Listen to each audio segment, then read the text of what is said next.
Hello guys, welcome to our channel. నేను మీ వెంకట్ తేజ. ప్రస్తుతం మనతో పాటు జర్నలిస్ట్ చరణ్ గారు ఉన్నారు. ఆయనతో మాట్లాడతాం. నమస్తే. నమస్తే. సో తిరుపతి దేవస్థానం గురించి 2 రోజుల నుంచి టాపిక్ చాలా బాగా వైరల్ అవుతుంది. దీని గురించి మనం కూడా డిస్కస్ చేసాం. అవును. అయితే కొంతమంది నెటిజన్స్ దగ్గర నుంచి కొన్ని కామెంట్స్ వచ్చాయి, చాలా హాట్ కామెంట్స్. ఓకే. అందులో ప్రసాదంలో కొన్ని జంతువుల యొక్క కొవ్వు పదార్థం కలిసింది అనేది టాపిక్. అవును. కొంతమంది ఏమంటున్నారంటే వాళ్ళు గోవుని పూజిస్తారు కదా, కలిసిన తర్వాత తింటే తప్పే ఉంది అన్నట్టుగా కొన్ని కామెంట్స్ పెడుతున్నారు. ఓకే. సరే, దానికి మీరు ఏదైనా సమాధానం ఇస్తారా? అంటే ఇది అసలు ఇటువంటి క్వశ్చన్ ఒకటి వస్తుందని కూడా నేను ఎక్స్పెక్ట్ చేయలేదు. ఇది నిజానికి కొద్దిగా అమాయకత్వంతో కూడిందే. వాళ్ళు ఎవరైతే కామెంట్లు పెట్టారో వాళ్ళ పరిస్థితి చూస్తే, ఇప్పుడు గోవును పూజించడం అనేది గోవు నుంచే ప్రోడక్ట్. ఇప్పుడు ఆ నెయ్యి ఎక్కడి నుంచి తెస్తారు? ఇప్పుడు అందులో ఆ లడ్డూలో కలుపుతున్న నెయ్యి కూడా గోవు నుంచి వచ్చిన ప్రోడక్టే. అది డిఫరెంట్. కానీ కొవ్వు అనేది బాడీ లోపల పార్ట్లో ఉండేది. సో అది మాంసము తర్వాత కొవ్వు అనేది రెండు సైమల్టేనియస్ పార్ట్స్ రెండు కూడా బాడీకి అవసరమే. సో గోవు నుంచి కొవ్వును తీయడం అంటే ఆ గోవును చంపి తీయడమే కదా. గోవు మాంసాన్ని ఎలా తీస్తారు? చంపే తీస్తారు. గోవు కొవ్వునైనా చంపే తీయాలి. సో అది గో హత్య అనేది ఉంది అక్కడ విషయం. అదొక అంశం అయితే, రెండోది వచ్చేసి అది మాంసాహార పదార్థం. గోవు లోపల పాటలో ఉండేదంతా కూడా మాంసాహార పదార్థం. కాబట్టి మాంసాహార పదార్థాన్ని కలిపారనేది ఇప్పుడు ఇష్యూ. కొవ్వు కలిసింది అంటే ఏదో స్వచ్ఛమైన నెయ్యి కాదు, ఏదో కలిపారని కాదు. ఇప్పుడు వనస్పతి కలిపారనేది ప్రూవ్ అయింది. వనస్పతి విషయంలో ప్రజలు అది కల్తీ అయిందని హర్ట్ అయ్యారు తప్పితే మతపరమైన మనోభావాలు తిన్నాయి అని హర్ట్ అవ్వలేదు. కేవలం నెయ్యి కల్తీ అయిందనేది మాత్రమే హర్ట్ అయ్యారు. కానీ ఈ గోవు కొవ్వు కావచ్చు, లేదా పంది కొవ్వు కావచ్చు, లేకపోతే చేప నూనె కావచ్చు, చేప బాడీలో నుంచి తీసేది. సో ఇవన్నీ చూస్తే మనకి ఇవి డైరెక్ట్గా మాంసాహార పదార్థాలు.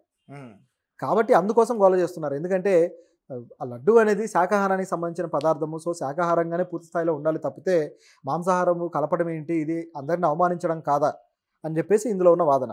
అంటే భక్తులందరూ శాకాహారులైనా అంటే భక్తికి సంబంధించి చేసేది మాంసాహారంతో చేయరు కదా. భక్తులు వాళ్ళ పర్సనల్ లైఫ్లో ఏదైనా ఉండొచ్చు, కానీ ప్రసాదం అనేది దానికంటూ ఒక పద్ధతులు ఏవో పెట్టుకుంటారు కాబట్టి దాని ప్రకారం అనుసరించాల్సిన అవసరం ఉంటుంది. సో ఆ ప్రకారం చూసుకుంటే ఈ మాంసాహారం కలిసింది అనేది ఇష్యూ తప్పితే అది గోవు నుంచి వచ్చిందే కదా అని కాదు. గోవు నుంచి మాంసం కూడా వస్తుంది, అలాగని తింటారా? కాదు కదా.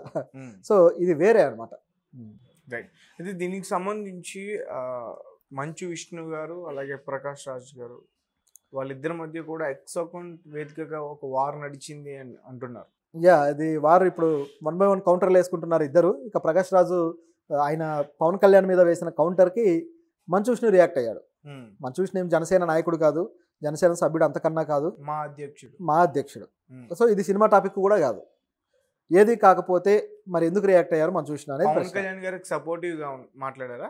సపోర్ట్ అని కూడా కాదు, సపోర్ట్ ఇస్తూనే మాట్లాడారు. కాకపోతే పవన్ కళ్యాణ్ గారి పేరుతో కాకుండా విడిగా ఆయన కొన్ని కౌంటర్లు వేయడానికి ట్రై చేశాడు. ఇప్పుడు మామూలుగా పవన్ కళ్యాణ్ గారు ఏమన్నారు, ధర్మ పరిరక్షణ కమిటీ లాంటిది ఒకటి తేవాలి, హిందూ ధర్మాన్ని కాపాడుకోవాలి, దీనికి ప్రమాదం జరుగుతుంది, వైసీపీ వాళ్ళు కమిటీ అంతా ఏదో దుర్మార్గం చేస్తుంది, రకరకాలుగా మాట్లాడారు. దానికి ప్రకాష్ రాజ్ గారు కౌంటర్ ఇచ్చారు. మీరు ఏదో బీజేపీ వాళ్ళ తయారై మాట్లాడుతున్నారు, ఇప్పటికే దేశంలో ఉన్న మత కల్లోలాలు, మతాల కాన్ఫ్లిక్ట్స్ చాలు, మీరు మళ్ళీ కొత్తగా రేపెట్టమాకండి అని చెప్పేసి ఆయన కౌంటర్ వేశారు. వేస్తే దానికి ఇప్పుడు మంచు విష్ణు తిరిగి కౌంటర్ అనమాట. సో ఆయన అడిగిన దాంట్లో తప్పేమీ లేదు. ఇప్పుడు అసలు మీలాంటి వాళ్ళు ఇన్వాల్వ్ అయితే ఇక అసలు మతం అసలు రంగు ఏంటనేది తెలుస్తుంది. కాబట్టి ఆయన అడిగింది కరెక్టే, ఖచ్చితంగా దీంట్లో నిగ్గు తేల్చాల్సిన విషయాలు ఉన్నాయి. పైగా మీరు కమిటీ వేయండి అని మీరు డిమాండ్ చేస్తున్నారు కదా. ప్రకాష్ రాజు పవన్ కళ్యాణ్కి అడిగాడు, మీరు డిప్యూటీ సీఎంగా ఉన్నారు, మీరే కమిటీ వేసి తేల్చొచ్చు కదా అని. సో దాన్ని కౌంటర్ చేస్తూ మంచు విష్ణు కమిటీ వేయండి అని మీరే అడుగుతున్నారు, ఆల్రెడీ పవన్ కళ్యాణ్ గారు కమిటీ వేస్తామని చెప్పేసి స్టేట్మెంట్ కూడా ఇచ్చారు.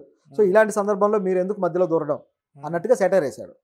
సో దానికి ప్రకాష్ రాజ్ గారు మళ్ళీ రియాక్ట్ అయ్యి ఓకే శివయ్య అని చెప్పేసి అది పెట్టాడు. అంటే ఆయన డైలాగ్ను తీసుకొని శివయ్య అని చెప్పి అరిసేది ఉంది కదా, అది పెట్టారు. బహుశా కన్నప్పుల డైలాగ్, బహుశా అదొక వెటకారం అనమాట. సో ఇది అక్కడ ఉన్న పరిస్థితి. నిజానికి అసలు మంచు విష్ణు రియాక్ట్ అవ్వాల్సిన పరిస్థితి ఇష్యూ ఏమి కాదు. ఒకవేళ రియాక్ట్ అవ్వదలుచుకుంటే డైరెక్ట్గా చంద్రబాబు గారి వ్యాఖ్యల మీద రియాక్ట్ అవ్వచ్చు. అలా కాకుండా ప్రకాష్ రాజు వ్యాఖ్యల మీద ఎందుకు రియాక్ట్ అయ్యారు అంటే వీళ్ళిద్దరికి మాలో ఉన్న వైరాన్ని ఇక్కడికి తీసుకొచ్చాడు. వాళ్ళిద్దరికి పర్సనల్ గా సంబంధించిన ఇష్యూస్ ఉన్నాయి. అంటే పర్సనల్గా ఆయన తీసుకున్నాడు. అప్పుడు కూడా పవన్ కళ్యాణ్ గారు ఉన్నారు మధ్య. అవును, ఇది పర్సనల్ ఇష్యూ కూడా కాదు, పర్సనల్గా మంచు విష్ణు ఆ విధంగా తీసుకున్నాడు దాన్ని. ప్రకాష్ రాజ్ గారిని సపోర్ట్ చేసింది మెగా ఫ్యామిలీ, అందరికీ తెలుసు. అందులో పవన్ కళ్యాణ్ గారు కూడా ఉన్నారు, నాగబాబు గారు ఉన్నారు. సో అందరికీ తెలిసిందే. కాకపోతే ఆ గెలుపు ఆయన వైపు వెళ్ళింది. అయితే అప్పుడు జరిగిన ఇష్యూనే ఇప్పటికీ సాగుతుంది. ప్రకాష్ రాజ్ని నాన్ లోకల్ అని చెప్పేసి ఒక ముద్ర వేసి నాన్ లోకల్ ఎలా ఇక్కడ వస్తాడు అనే ఇదైతే తీసుకొచ్చాడు మంచు విష్ణు. ఆ విషయంలో ప్రకాష్ రాజ్ బాగా హర్ట్ అయ్యాడు. హర్ట్ అయిపోయి చివరికి ఇప్పుడు అది పర్సనల్ లెవెల్ గొడవలాగా మార్చుకుంటూ వెళ్ళారు. ఇది అంటే కొంచెం హుందాతనం తగ్గింది. ఇలాంటి వ్యాఖ్యల వల్ల వాళ్ళకున్న హుందాతనమే తగ్గిపోతుంది తప్పితే అంతకు మించి జరిగేది ఏం లేదు. అంటే పవన్ కళ్యాణ్ బడ్జెట్ సినిమాకి బడ్జెట్ ఉన్నంత ఏదో ఉండదు, నీ కలెక్షన్ ఏదో అన్నారు. అది అవన్నీ కూడా అప్పటి ఆరోపణలు, అప్పుడే అయిపోయింది కదా. ఒకరినొకరు ప్రత్యారోపణలు చేసుకున్నారు. అదే మీ Pawan Kalyan cinema first day collection అంత ఉండదు మీ సినిమా బడ్జెట్ అని చెప్పేసి ప్రకాష్ రాజ్ అన్నాడు అప్పుడు. దానికి మళ్ళీ ప్రకాష్ రాజ్ మీద సెటైర్, మీకు తెలుగు వాళ్ళ గురించి ఏం తెలుసు టంగుటూరి వీరేహం ప్రకాశం అని చెప్పేసి ఆయన తరబడ్డాడు. ఇటువంటివన్నీ జరిగాయి. సో ఇటువంటి పరిస్థితుల్లో ఆయన నవ్వులు పాలయ్యాడు తప్పితే అంతకు మించి జరిగింది ఏం లేదు.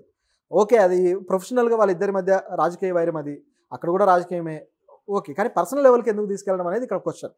ఇప్పుడు ప్రకాష్ రాజ్ గారిని అడగడం అనేది ఆ విధంగా ఉంది. ప్రకాష్ రాజ్ ఏమైనా తప్పు అడిగాడా? తప్పు మాట్లాడలేదు, ఆయన మాట కరెక్టే. సో ఎందుకు దూరడం? బహుశా పవన్ కళ్యాణ్కి ఏమైనా సపోర్ట్ చేస్తున్నట్టుందా అంటే అది కూడా లేదు. కేవలం లోపల ఏదో పెట్టుకున్నది బయట కప్పుకున్నారు అంతే. అంటే ప్రకాష్ గారు రాజు గారు అడిగిన దాంట్లో కూడా కరెక్టే ఉందనిపిస్తుంది. ఆయన కరెక్ట్గానే అడిగాడు. ఇప్పుడు అదే కదా క్వశ్చన్. మీకు నిజంగా అందులో కల్తీ పంది కొవ్వు కావచ్చు, ఆవు కొవ్వు కావచ్చు కలిసిందని మీరు నిర్ధారించుకుంటే దానికి సంబంధించిన రిపోర్ట్స్ ఏవి, ఒకవేళ అవి చూపించేటట్టయితే అప్పుడు ఎవరైతే కమిటీ చైర్మన్ ఉన్నారో, కమిటీ తర్వాత సభ్యులు ఉన్నారో వీళ్ళందరినీ మీరు అరెస్ట్ చేస్తారా? ఏదైతే ప్రొవైడ్ చేసిందో కంపెనీ, ఆల్ఫా కంపెనీ, ఆ కంపెనీ మీద కేసు పెట్టి మీరు ఆ కంపెనీని అరెస్ట్ చేస్తారా?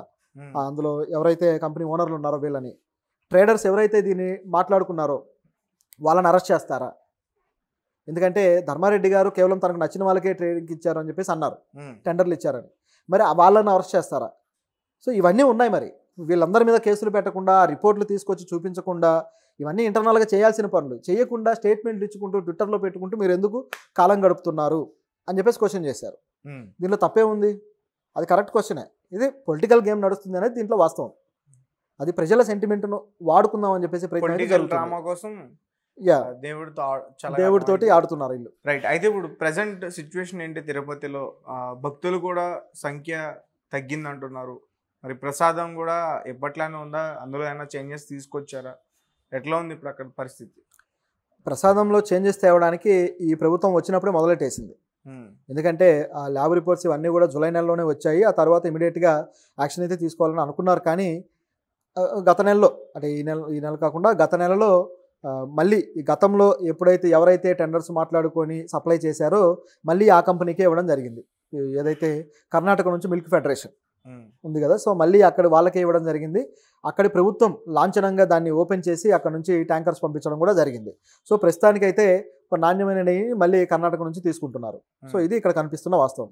దీంట్లో మరొక ట్విస్ట్ కూడా ఉంది. ఏంటంటే ఏదో రామాయణంలో పిడకల వేట అన్నట్టుగా ఇదంతా జరుగుతూ ఉండగా మరోవైపు సోషల్ మీడియాలో ఏమైందంటే అమూల్ ఉంది కదా, Amul milk production company, so ఈ కంపెనీ ఇలాంటి ఫేక్ ఈ నెయ్యిని పంపిస్తుంది వీళ్ళకి అని చెప్పేసి వైరల్ అయింది.